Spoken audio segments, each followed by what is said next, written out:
Hello everyone. मैं सुप्रिया आप सभी को Supriya education hub YouTube channel पे स्वागत करती हूँ। आज के वीडियो में मैं आप लोगों को क्या बताने वाली हूँ। आज के वीडियो में मैं आप लोगों को 2019 में जितने भी क्वेश्चन पूछे गए हैं पेपर 5 में, ठीक है, पेपर 5 में ग्रुप बी के बीटा फंक्शन और गामा फंक्शन से रिलेटेड जितने भी क्वेश्चन पूछे गए वो मैं आप लोगों को बता दूंगी। देखिए, मैं आप लोगों को पहले एक वीडियो प्रोवाइड की थी जिसमें मैं आप लोगों को बीटा और गामा फंक्शन के बारे में सारी जानकारी दे दी थी। उसके बाद मैं आप लोगों को एक वीडियो प्रोवाइड की थी जिसमें 2021 के क्वेश्चन को आप लोगों को सॉल्व करके दिखाए थे।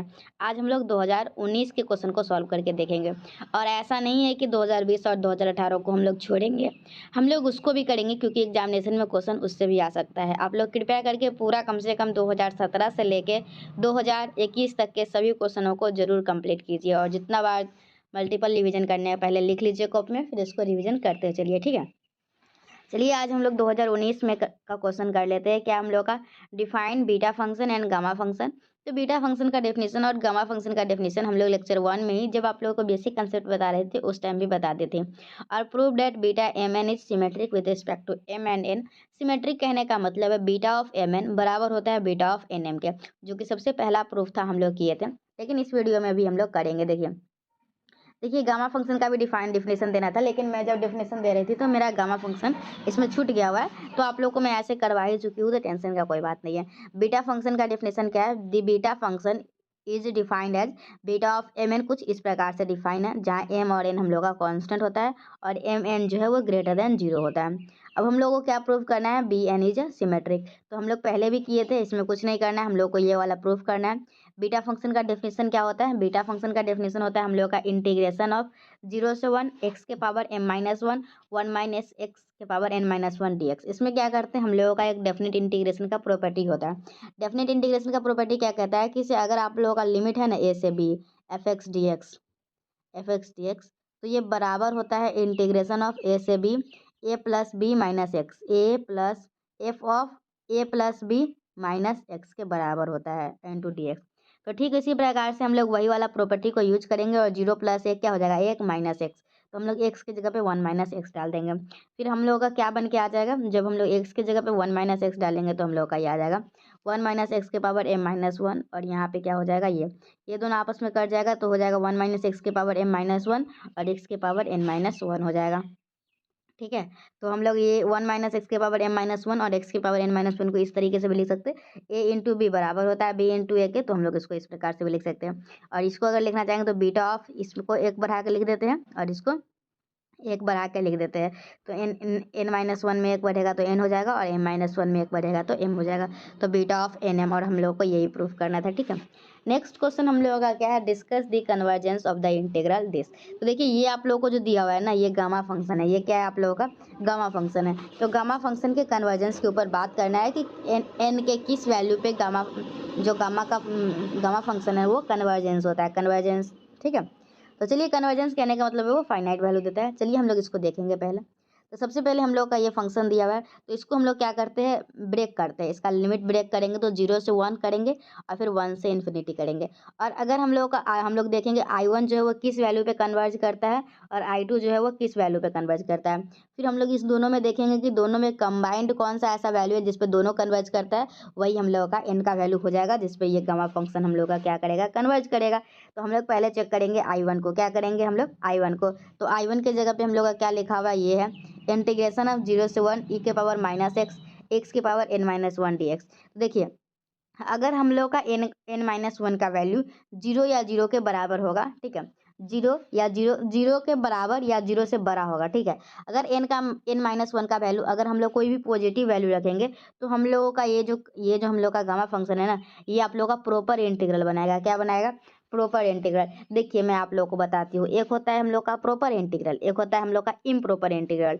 प्रॉपर इंटीग्रल कब होता है, जब इसका वैल्यू जो है ना, जो हम लोग इंटीग्रेशन सॉल्व करेंगे अगर फाइनाइट आता है ना, ठीक है, फाइनाइट आता है और लिमिट भी फाइनाइट होता है तो वो प्रॉपर इंटीग्रल होता है। और इम्प्रॉपर इंटीग्रल कब होता है पता है, जब आप लोग का लिमिट, या तो लिमिट आप लोग का इनफाइनाइट दिख जाए या फिर ये जो फंक्शन है ना ये ना कहीं ब्रेक करता हो, ठीक है, मतलब ये अनबाउंडेड हो। अगर ये अनबाउंडेड दिख जाएगा ना तो आप लोग बोलिएगा कि ये इम्प्रॉपर इंटीग्रल है, ठीक है। क्या है आप लोगों का इम्प्रॉपर इंटीग्रल है। और प्रॉपर इंटीग्रल क्या होता है? प्रॉपर इंटीग्रल होता है जो लिमिट जो है वो फाइनाइट देता है। इम्प्रॉपर इंटीग्रल भी अलग अलग काइंड का होता है, first kind, second kind, third kind. First kind में कहता है कि आप लोग का जो लिमिट दिया हुआ है ना वो इनफाइनाइट होगा। सेकंड काइंड में कहता है जो ये फंक्शन है ना वो अनबाउंडेड होगा। और थर्ड काइंड दोनों मिला के बनता है, ठीक है। तो अगर देखिए, अगर हम लोग ये इसका वैल्यू पॉजिटिव लेते हैं ना तो हम लोग का ये प्रॉपर इंटीग्रल बनाता है, कोई दिक्कत वाला बात नहीं है। और अगर कोई भी प्रॉपर इंटीग्रल है तो वो कन्वर्ज करेगा, ठीक है। तो n-1 greater than equal to 0 पे ये आप लोग का कन्वर्ज करता है। लेकिन अगर हम n-1 का कोई वैल्यू नेगेटिव ले ले, तो अगर आप लोग नेगेटिव लीजिएगा ना तो ये वाला वैल्यू कहाँ चला जाएगा? नीचे में चला जाएगा। और नीचे में जैसे ही जाएगा तो हम लोग जब पॉइंट रखेंगे तो ये क्या करेगा?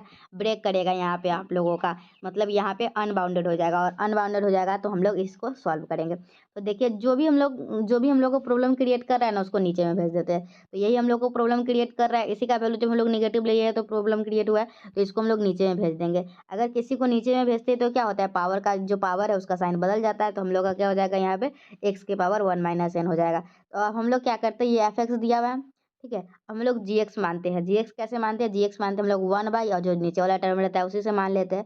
तो हम लोगों का ये हो जाता है। देखिए, कभी कभी आप लोग ये gx मानिएगा ना तो आप लोगों को करेक्ट आंसर नहीं दे पाएगा, पूरा कंप्लीट इन्फॉर्मेशन नहीं दे पाएगा। तो जब नहीं ना देता रहता है तो हम लोग gx कुछ और मान लेते हैं, ठीक है।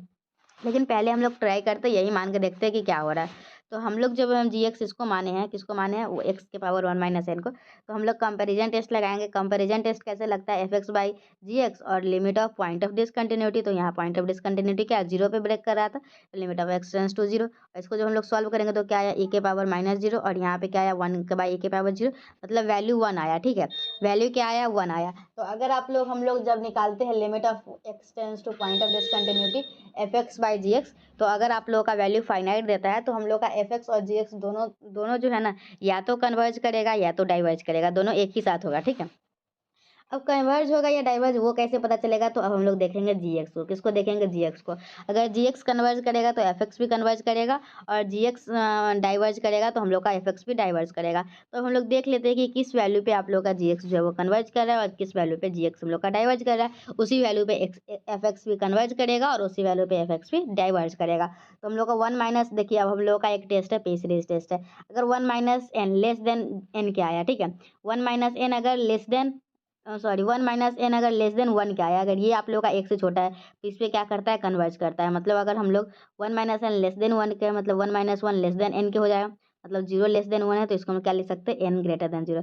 मतलब आप लोग का जो gx फंक्शन दिया हुआ है ना वो n ग्रेटर देन 0 पे कन्वर्ज कर रहा है। तो fx भी जो है वो कन्वर्ज करेगा किस पे? n ग्रेटर देन 0 पे। और अगर ये वैल्यू जो है वो अगर ग्रेटर देन और इक्वल टू 1 आया तो आप लोगों का ये क्या करेगा? डाइवर्ज करेगा। ये वाला 1 - n ग्रेटर देन और इक्वल टू 1 कहने का मतलब है n जो है वो लेस देन और इक्वल टू 0 का होगा। तो अगर n जो है वो लेस देन और इक्वल टू 0 पे है तो gx जो है हम लोग का क्या कर रहा है? डाइवर्ज कर रहा है। तो fx भी डाइवर्ज करेगा कब? जब आप लोगों का वैल्यू जो है वो n less than 0 equal to n less than और इक्वल टू 0 होता है। तो हम लोग यहाँ पे कंबाइंड फॉर्म में लिखना चाहेंगे तो क्या लिखेंगे कि 0 से 1 जो है ये कन्वर्ज करेगा। कब कन्वर्ज करेगा? जब n ग्रेटर देन 0 हो, और डाइवर्ज करेगा ये, ठीक है। अब हम लोग i2 फंक्शन दिया हुआ है, अब i2 में भी हम लोग देखेंगे। तो i2 में पता है, i2 में हम लोग को ये दिया हुआ है फंक्शन, इसको हम लोग लिखना चाहेंगे, ये fx दिया हुआ है।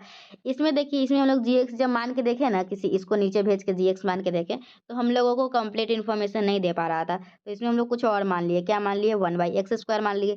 फिर क्या किए हम लोग? gx खुद से मानना होता है, आप लोग याद रखिएगा। जब इसमें i2 हम लोग प्रूव करेंगे तो इसमें gx ये मान लेंगे, ठीक है। और क्यों मानेंगे तो वो मैं आप लोग को बता दूं। जब हम लोग ये माने ना तो कंप्लीट इन्फॉर्मेशन नहीं दे रहा था। पिछला वीडियो में आप लोगों को बताई थी ना मान के कि उसमें कंप्लीट इन्फॉर्मेशन नहीं दिया था, ठीक उसी प्रकार इसमें भी किया गया था, ठीक है। तो fx/gx है तो इसमें हम लोग किए तो हम लोग का ये वाला टर्म आ गया fx/gx।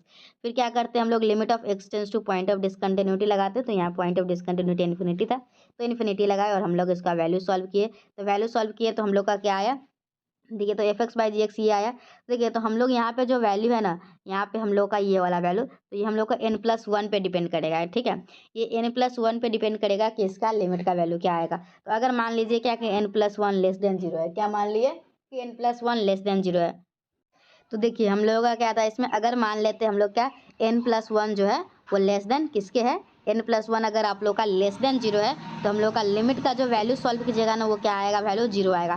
तो देखिए, यहाँ पे कंपैरिजन टेस्ट क्या बोलता है? अगर हम लोग लिए limit of x tends to infinity या fx/gx करते हैं, अगर वैल्यू 0 आएगा ठीक है। अगर वैल्यू आप लोग का 0 आ रहा है तो gx कन्वर्ज करेगा तो fx भी कन्वर्ज करेगा। डाइवर्जेंस के बारे में कोई भी डाइवर्ज के बारे में कोई भी इन्फॉर्मेशन नहीं देगा कि डाइवर्ज होगा कि नहीं होगा, लेकिन अगर gx कन्वर्ज करेगा तो fx भी कन्वर्ज करेगा, इतना ही इन्फॉर्मेशन देता है।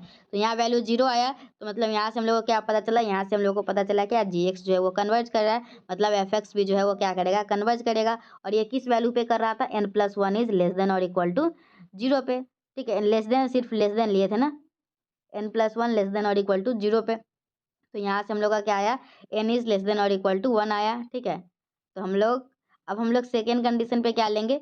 अच्छा, यहाँ पे हम लोग सिर्फ पहले लेस देन के लिए देखे थे, और फिर जब हम लोग इक्वल टू के लिए भी डाल के देखे ना तो यही वैल्यू आ रहा था 0 ही। तो हम लोग बोलेंगे क्या, n जो है लेस देन और इक्वल टू -1 के लिए क्या कर रहा है, gx कन्वर्ज कर रहा है, तो fx भी कन्वर्ज करेगा कब, जब हम लोग n का वैल्यू लेस देन और इक्वल टू -1 के लेंगे। तो अब हम लोग क्या करेंगे, n+1 अगर ग्रेटर देन 0 के है, ठीक है, क्या है हम लोग का n+1 greater than equal to 0 के है, तो हम लोगों का ये वैल्यू देगा। ठीक है, e⁻⁻x, और इसको हम लोग सॉल्व करेंगे। अच्छा, ये तो n इक्वल टू -1 के लिए, ठीक है, n इक्वल टू -1 के लिए देख लिए हुए। अब हम लोग देखेंगे n+1 अगर हम लोग ग्रेटर देन 0 लेते हैं। ठीक है, अगर n+1 ग्रेटर देन 0 लेते हैं तो हम लोग का ये ऊपर में ही रहेगा और इसको हम लोग नीचे में भेज देंगे। फिर हम लोग क्या करेंगे, इसमें अगर आप लोग x की जगह पर इन्फिनिटी पुट कीजिएगा तो आप लोग को ये इन्फिनिटी बाई इन्फिनिटी का फॉर्मेट बनाएगा। और जब हम लोगों का 0/0 या इन्फिनिटी बाई इन्फिनिटी का फॉर्म बनाता है तो हम लोग सॉल्व करने के लिए जो सबसे अच्छा ट्रिक अपनाते हैं वो होता है हम लोग का L hospital rule. L hospital rule क्या कहता है कि ऊपर वाले को अलग डिफ्रेंशिएट करो और नीचे वाले को अलग डिफ्रेंशिएट करो और उसके बाद वैल्यू पुट कर दो। तो हम लोग डिफ्रेंशिएट करते जाते तो फिर हम लोग का वैल्यू क्या आता है, हम लोग का वैल्यू ये आता है, जो ये किसके बराबर है, 0 के बराबर आता है। ठीक है, अगर 0 के बराबर आया तो हम लोग क्या बोलेंगे, तो हम लोग बोलेंगे क्या कि हम लोगों का इस वैल्यू पे जब हम लोग n+1 ग्रेटर देन 0 लिए उस पे हम लोग का ये gx जो है वो 0 आ रहा है, तो gx अगर कन्वर्ज कर रहा है तो हम लोग का fx भी कन्वर्ज करेगा। मतलब fx जो है वो n के सभी वैल्यू के लिए क्या करता है, कन्वर्ज करता है। ठीक है, तो यहाँ से हम लोग का क्या समझ में आया कि पहला वाला जो है, पहला वाला वो n अगर ग्रेटर देन 0 है तो कन्वर्ज करेगा, और दूसरा वाला जो है वो n के सभी वैल्यू के लिए कन्वर्ज करेगा। तो अगर हम लोग कंप्लीट इसके बारे में बात करेंगे तो इसके बारे में हम लोग देखेंगे कि अगर n का हम लोग पॉजिटिव वैल्यू लेते हैं, कोई भी वैल्यू लेते हैं जो कि ग्रेटर देन 0 है, तो फंक्शन जो हम लोग का क्या करेगा, कन्वर्ज करेगा। और हम लोगों को यही पता करना था। ठीक है, तो आज के वीडियो में हम लोग क्या देखे, आज के वीडियो में मैं आप लोगों को 2019 में पूछे गए बीटा और गामा फंक्शन से रिलेटेड जितने भी क्वेश्चन थे वो मैं आप लोगों को करवा दी हूँ। और एक क्वेश्चन हर साल आता है बीटा और गामा फंक्शन के, और मैं आप लोगों को देखिए पूरे 2017 से लेकर 17, 18, 19, 20, 21 5 साल का करवा दूंगी, मतलब 10 क्वेश्चन करवा दूंगी और फिर आप क्वेश्चन रिपीटेड भी मिलेगा। ठीक है, तो इतना क्वेश्चन कर लेंगे। बीटा और गामा फंक्शन का जो मैं वीडियो डाली हूँ वो वीडियो देख लेंगे तो फिर टेंशन लेने की जरूरत नहीं है, आप लोग एक क्वेश्चन ग्रुप बी से बना ही पाएंगे। लेकिन फिर भी हम लोग सिर्फ एक क्वेश्चन बता के रिस्क उतना नहीं ले सकते हैं ना, क्योंकि आप लोगों का ये पार्ट 3 है और आप लोगों का यही है ना, यही एग्जाम मेन एग्जाम आप लोगों को डिसाइड करेगा कि आप लोगों का कितना परसेंटेज आया। क्योंकि पीछे 4 पेपर दिए हुए उसमें हो सकता है किसी स्टूडेंट का कम भी रहा होगा और किसी का भी ज़्यादा भी रहा होगा। कोई स्टूडेंट सोच रहे होंगे कि उनका कम से कम 80% तो आना चाहिए। तो अगर पीछे गलती हो गई है आपसे, पीछे कम मार्क्स आए हैं, तो इसमें पूरा फुल मेहनत कीजिए और कोशिश कीजिए कि इसमें ऐसा कोई भी स्टूडेंट नहीं हो जो कम से कम पेड बैच मेरे से परचेज किया हुआ है और उसको 80% से कम है, ऐसा मत सोचिए। हमें सभी स्टूडेंट को 80% से ऊपर का टारगेट रखना है। मैं जो भी वीडियो देती हूँ सारा वीडियो देखना है, और जो भी PDF भी भेजती हूँ आप लोगों को पेड बैच के ग्रुप में, वो सारा पेड बैच के ग्रुप में सारा PDF को ओपन करके देखना है। अगर बिना काम का रहता तो मैं उसको भेजती ही नहीं है, काम का है इसीलिए भेजा जा रहा है। तो आप लोग उसको देखा कीजिए, अच्छे से पढ़ाई कीजिए, वीडियो देखिए, PDF देखिए, सबसे समझिए अच्छे से। और आप जितने भी स्टूडेंट पेड बैच के सभी से मुझे 80% से प्लस मार्क्स चाहिए। और अगर कोई भी स्टूडेंट पेड बैच में जुड़ना चाहते हैं और पेड बैच के स्टूडेंट अभी तक नहीं है, तो आप लोगों को कुछ नहीं करना है। आप लोगों का जो मेरा पर्सनल ID है, मेरा पर्सनल टेलीग्राम ID है @सुप्रिया एजुकेशन हब 01, उस पर मुझे मैसेज कीजिए। मैथ ऑनर्स पार्ट 3 के पेड बैच में ज्वाइन हो जाइए। आप लोगों को ज्वाइन करने बहुत ही कम कॉस्ट है, एक पेपर का तो आप लोग उतना तो ऐसे ही खा पी के उड़ा देते होंगे। ठीक है, और अगर बैच में एडमिशन ले लेते हैं तो फिर आप लोगों के पास गाइडेंस भी रहता है। ठीक है, और वीडियो मतलब कि वीडियो का लिंक PDF वगैरह जाता रहता है, तो फिर आप लोगों को लगता है अरे इसके लिए तो पेमेंट किए हुए, चलो इसको पढ़ लेते हैं। इसलिए नहीं तो फ्री में भी दे सकते थे, मुझे कोई टेंशन नहीं है। ठीक है, लेकिन फिर भी आप लोगों से पेमेंट लिया गया ताकि आप लोगों के अंदर रिस्पॉन्सिबिलिटी आए कि नहीं, इसका पैसा दिए हुए हम तो पढ़ेंगे अच्छे तरीके से और एग्जाम में स्कोर भी करेंगे। ठीक है, तो मिलते हैं हम लोग नेक्स्ट वीडियो में, तब तक कोई भी नया साल का क्वेश्चन लेके आऊँगी। ठीक है, जब thank you and bye and thanks for watching my video.